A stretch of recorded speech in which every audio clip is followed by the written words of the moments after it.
போற்றுவோம். அனைவருக்கும் இனிய மாலை வணக்கம். முதற்கண் சர்வதேச மகளிர் தின வாழ்த்துக்கள். உங்கள் அனைவரையும் இங்கு காண்பது மிகவும் மகிழ்ச்சியாக இருக்கிறது. என்னை அழைத்த போது நான் இவ்வளவு மகளிரை சந்திப்பேன் என்று உண்மையில் நினைக்கவில்லை. நான் நினைத்தது ஒரு சின்ன கூட்டமாக இருக்கும், அப்படிதான் நினச்சேன். இவ்வளோ பேரை சந்திக்கிறது பெரிய மகிழ்ச்சி.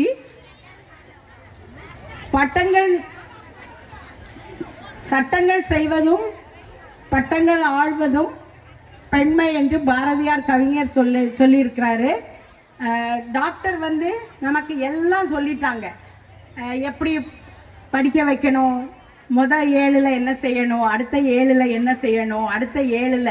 ஸோ ரொம்ப ஈஸியாக ஞாபகம் வச்சுக்கலாம், இம்ப்ளிமெண்ட் பண்ணலாம். அதே மாதிரி பெண்கள் நம்ம எப்பவும் நம்ம வீடு சுத்தமாக இருக்கணும், நம்ம குடும்பம் நல்லா இருக்கணும், யாருக்கு என்ன பிடிக்கும், எப்போ கேட்டாலும் நமக்கு என்ன பிடிக்குங்கிறத சமைப்போமான அது சந்தேகம்தான்.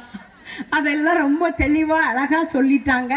தாய்ப்பால் அது எப்படி, ஏன்னா அதெல்லாம் இப்போ கொஞ்சம் ட்ரெண்டாக அப்படின்னா அதையும் சொல்லிட்டாங்க. மார்பக புற்றுநோயிலிருந்து நம்மளை தற்காத்து கொள்ளணும்னா நம்ம எப்படி இருக்கணும், எல்லாமே ரொம்ப தெளிவாக மிகவும் அழகான தமிழில் அழகாக உங்களுக்கு புரிகிற மாதிரி சொல்லிட்டாங்க. அதை கண்டிப்பாக நம்ம ஃபாலோ பண்ணணும். இதுக்கு மேலே என்ன நினச்சி பாருங்க.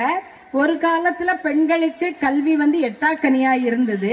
இன்னைக்கு எல்லாருக்கும் அது கிடைக்குது. ஆனால் நம்ம இதையெல்லாம் பயன்படுத்துகிறோமா? உங்களுடைய ஆண்டறிக்கையே வாசித்தாங்க, அதை நான் ரொம்ப உற்று கவனிச்சிட்டு இருந்தேன். நிறைய விஷயங்கள், நிறைய ட்ரைனிங் ப்ரோக்ராம் அப்படியெல்லாம் நிறைய செய்து நம்மளும் முன்னேறணும் இல்லையா? ஸோ ஒரு சொல்கிறப்பயே ஒரு பெண்ணை படித்தோன்னா, ஒரு பெண்ணுக்கு எஜுகேஷன் கொடுத்தோன்னா அது ஒரு சமுதாயத்தையே முன்னேற்றின மாதிரி. ஒரு ஆணுக்கு கல்வின்னு சொல்கிறப்ப அது அந்த ஆணோட நின்று போயிடும். வேற அது இல்லாமல் ஒரு பெண்ணுக்கு கல்வி நம்ம சொல்லி கொடுக்குறப்ப அவங்க குடும்பத்தில் உள்ள எல்லாருக்கும், பிள்ளைங்களுக்கு சொல்லி கொடுப்பாங்க, அவங்க என்ன பேரம் பேத்திக்கு சொல்லி கொடுப்பாங்க. ஸோ அது வாழையடி வாழையாக போய்கிட்டே இருக்கும். நினச்சி ஒன்று நம்ம இந்த பெண் தினத்தில் இதை கொண்டாடுறது மட்டுமா? நம்ம கொஞ்சம் சிந்திச்சு பார்க்கணும்.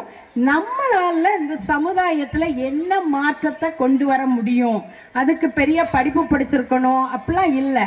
நிறைய நீங்கள் எக்ஸாம்பிள் பார்த்தீங்கன்னா, தனி மனிதியாக படிக்காதவங்க எப்படி ஒரு காடை உருவாக்குறாங்க, மரம் வளர்த்து இது பண்ணுறாங்க, ஒரு சின்ன குழுவாக இருந்து இந்த உங்களை மாதிரி செல்ஃப் ஹெல்ப் குரூப் மாதிரி ஒரு குழு அமைச்சு எல்லாரையும் முன்னேற்றுறாங்க.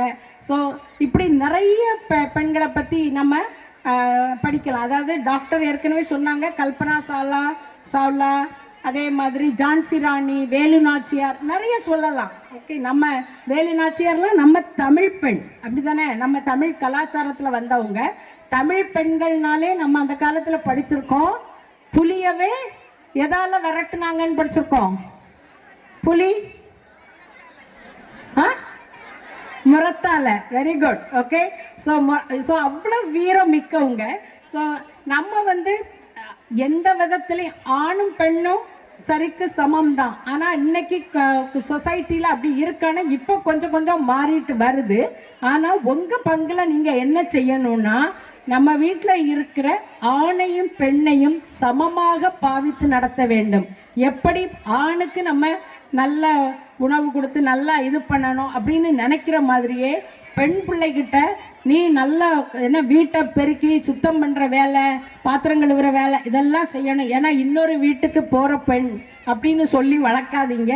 அதை சொல்லக்கூடாதுங்கிறதுக்குள்ள சுத்தம் எல்லாருக்கும் பொதுவாக இருக்கணும். அதே மாதிரி நம்ம என்விரான்மெண்ட் நல்லா சுத்தமாக இருக்கா? ஏற்கனவே டாக்டர் சொன்னாங்க, நம்ம உங்கள் கையில் தான் இருக்குது உங்கள் குடும்ப ஆரோக்கியம் இல்லையா? ஏன்னா நீங்கள் தான் கண்டிப்பாக உணவு ப்ரிப்பேர் பண்ணுறீங்க, தயார் செய்கிறீங்க. ஸோ என்ன மாதிரி உணவு, அழகாக சொன்னாங்க, பேலன்ஸ்டு மீல், நிறைய புரோட்டீன் நிறைய இருக்கிற மாதிரி உள்ளது, நார்ச்சத்து ஃபைபர் நிறைய இருக்கிற மாதிரி உணவு. அதெல்லாம் யார் டிசைட் பண்ணுவா? உங்களோட குடும்ப ஆரோக்கியம் உங்கள் கையில் தான் இருக்குது. உங்கள் ஆரோக்கியத்தையும் நீங்கள் பார்த்துக்கணும், அதே மாதிரி உங்கள் குடும்பத்தில் இருக்க. ஸோ நம்ம ஆரோக்கியமாக இருந்தாலே நம்ம குடும்பமும் ஆரோக்கியமாக இருக்கும், நம்ம சமுதாயமும் ஆரோக்கியமாக இருக்கும். ஆரோக்கியமான சமுதாயம் நிறைய விஷயங்களுக்கு நல்லது. இப்போ பார்த்தீங்கன்னா, அதாவது சுவர் இல்லாமல் சித்திரம் வரைய முடியாதுன்னு சொல்லுவாங்க. அதே மாதிரி இன்னொரு பழமொழி, கண்கட்ட பிறகு சூரிய நமஸ்காரம் பயனில்லை, அப்படி தானே? ஸோ முதல்ல இருந்தே டாக்டர் அழகாக சொன்னாங்க, ஒரு 20 நிமிஷமாவது உங்களுக்குன்னு நீங்கள் உங்களுக்கு உங்கள் நேரம் ஓகே நீங்கள் வச்சுக்கணும். நம்ம மனசை சந்தோஷமாக வச்சுக்கணும். அதே மாதிரி நல்ல எக்ஸசைஸ் பண்ணுறப்ப டோப்பமைன் சுரக்குதுன்னு சொல்கிறாங்க, அதாவது மகிழ்ச்சி ஹார்மோன். தட் உங்களை அது மகிழ்ச்சியாக வச்சுக்கும். ஸோ நம்ம மகிழ்ச்சியாக இருந்தாலே நீங்கள் யோசித்து பாருங்கள், நம்ம எரிச்சலோடு இருந்தால் நம்ம சமைக்கிறதுக்கும் நம்ம மகிழ்ச்சியாக இருந்து சமையலறையில் வேலை செய்கிறதுக்கும் வித்தியாசம் இருக்கா இல்லையா? நம்ம எரிச்சலோடு செய்கிறப்ப எதுவுமே ரொம்ப இரிட்டேட் ஆயிரும். ரொம்ப வெயில் காலத்துலலாம் நம்ம சமையல் அறையில் நின்று சமையல் பண்ணுறப்ப கொஞ்சம் கஷ்டமாக தான் இருக்கும். ஆனாலும் உங்களுடைய ஆரோக்கியத்தையும் உங்கள் குடும்ப ஆரோக்கியத்தையும் நீங்கள் முன்னிறுத்தி எது தேவையோ, தேவையான அளவு எண்ணெய், தேவையான உப்பு, தேவையான அளவு சர்க்கரை, எல்லாமே சர்க்கரை உப்பு அது எல்லாம் காரம் எல்லாமே தேவைக்கு அதிகமாக இருந்தால் நல்லதில்லை, இல்லை தானே டாக்டர்?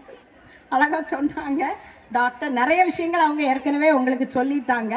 என்னோட கோரிக்கை என்னன்னா, நீங்கள் எல்லாரும் ரொம்ப பெண்மை என்றாலே அழகுதான், பெண்மை என்றாலே வீரம்தான், பெண்மை என்றாலே அதாவது ரொம்ப சக்தி வாய்ந்தவள் பெண் தான். ஓகே, ஆணுக்கு பெண் நிகர்னு நம்ம சொன்னாலும் ஆணை விட நம்ம ஒருபடி மேலே தான். இன்னொரு ஜீவனை இந்த பூமிக்கு கொண்டு வர்றது பெண்ணால் மட்டும்தான் முடியும். அது இதுவரைக்கும் ஆனால சாத்தியமே கிடையாது, சரியா? ஸோ எவ்வளவு அதுக்கு அந்த நேரத்தில் எல்லாருக்கும் தெரியும், எல்லாரும் தாய் தான் இல்லையா? ஸோ உங்களுக்கே தெரியும் நீங்கள் அதில் எவ்வளவு ஸ்ட்ராங்காக இருந்திருக்கீங்கன்னு, எவ்வளவு எனர்ஜி நம்ம கையில் இருக்குது. இன்னொரு உயிரையே நம்ம இந்த உலகத்துக்கு கொண்டு வர அளவுக்கு நமக்கு வீரம் இருக்குது. அதனால் நம்ம யாருக்கும் இழைத்தவள் இல்லை. அதனால் உங்கள் வீட்டில் இருக்க மகளையும் நீங்கள் நல்ல வீரமான பெண்மணியை எதையும் ஃபேஸ் பண்ணணும். எப்பயுமே வாழ்க்கை நல்லா ஸ்மூத்தாக போயிட்டே இருக்குமானா கண்டிப்பாக கிடையாது.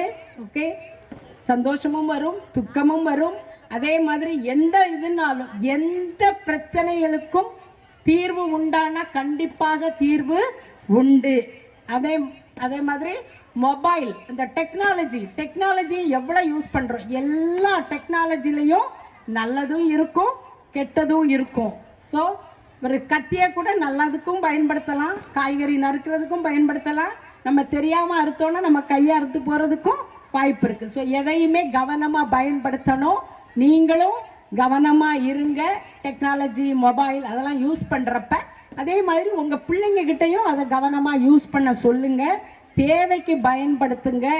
ராத்திரி தூக்கம் எவ்வளவு நேரம் தூங்கணும் அப்படிங்கிறதுக்கும் இருக்குது. ஸோ ஏன்னா இப்போ உள்ள பிள்ளைங்கெல்லாம் பார்த்தீங்கன்னா டாக்டர் ஏற்கனவே சொல்லிட்டாங்க, நாங்கள் பார்க்குறதெல்லாம் காலேஜ் ஸ்டூடெண்ட்ஸ் கரெக்டாக அந்த ஏஜ் எல்லாம் பூமர் ஆண்டி பூமர் அங்கிள் கதை தான் என்ன சொன்னாலும். ஆனால் அதையும் நம்ம சொல்கிற மாதிரி அவங்கக்கிட்ட சொன்னோன்னா தான் எடுபடும். அதனால் நீங்கள் கொஞ்சம் எல்லாத்துலேயும் கவனமாக இருந்து பிள்ளைங்களை எல்லா விதத்துலேயும் சப்போர்ட் பண்ணுங்க. என்ன விளையாட ஸ்போர்ட்ஸுக்கு இப்போ எந்த துறையிலையும் பெண்கள் இல்லாமல் இல்லை. ஓகே, ஸோ இன்னும் நான் கல்லூரியில் பார்க்குறேன், நல்ல திறமசாலியாக இருப்பா. எங்கேயாவது போட்டிக்கு போகணுன்னு சொன்னால், இல்லை மேடம் எங்கள் வீட்டில் எங்கேயுமே அனுப்ப மாட்டாங்க அப்படி சொல்கிறப்ப கஷ்டமாக இருக்கும். அதே மாதிரி நல்லா படிச்சிருப்பா, நல்ல பெரிய பெரிய வெளியே உள்ள இன்ஸ்டிடியூஷன்ஸில் ஸ்காலர்ஷிப்பில் இடம் கிடைக்குமா இருக்கும். அப்பையும் ஏமா இங்கெல்லாம் அப்ளை பண்ண நீ போகலான்னு சொன்னால் உடனே சொல்லுவா, இல்லை மேம் எங்கள் வீட்டில் எங்கேயுமே அனுப்பவே மாட்டாங்க. நீங்கள் அப்படி வளர்க்குறீங்களா பொம்பளை பிள்ளைங்கள? அப்படி வச்சுருக்கீங்களா? கொஞ்சம் சொசைட்டி அப்படி இருந்தாலும் நம்ம தான் தைரியத்தையும் வீரத்தையும் ஏற்கனவே சொல்லிட்டாங்க டாக்டர். நல்லா கராத்தே அதெல்லாம் சொல்லி கொடுங்க. யார் வந்தாலும் ஒரு குத்து ஓங்கி விட்டுற வேண்டியதுதான், சரியா? ஸோ கொஞ்சம் அதாவது ஆணையும் பெண்ணையும் சமமாக வளங்கன்னு சொல்கிறது அதுதான். ஓகே, நல்லா படிக்கிற பிள்ளைய ஊக்குவிங்க, நல்லா சிலர் நல்ல விளையாட்டில் நல்ல ஆக்டிவாக இருப்பாங்க. அவங்களும் அந்த ஸ்போர்ட்ஸில் எங்கே போகணுன்னாலும் நல்லா வென்றுட்டு வருவாங்க. ஒரு பயமும் வேண்டாம் நமக்கு. சரியா? நம்ம தமிழ்நாட்டை பொறுத்த வரைக்கும் ரொம்ப சேஃபாக தான் இருக்குது என்வரான்மெண்ட். மற்ற நார்த் மாதிரி இல்லை. அதனால் நீங்கள் முடிஞ்ச வரைக்கும் உங்கள் மகளையும் மகனையும் சமமாக பாவிக்க வேண்டும். உங்களிடம் எத்தனையோ திறமைகள் இருக்கிறது. நீங்கள் எல்லாருமே சாதனை பெண்மணிகள் தான். வீட்டை நம்ம மேனேஜ் பண்ணுறதுலேருந்து நீங்கள் சாதனை பெண்மணிகள் தான் எல்லாரும். ஓகே, எல்லா வேலையும் செஞ்சுட்டு தான் நீங்கள் இப்போ இங்கே வந்திருப்பீங்களா இருக்கும். அப்படி தானே?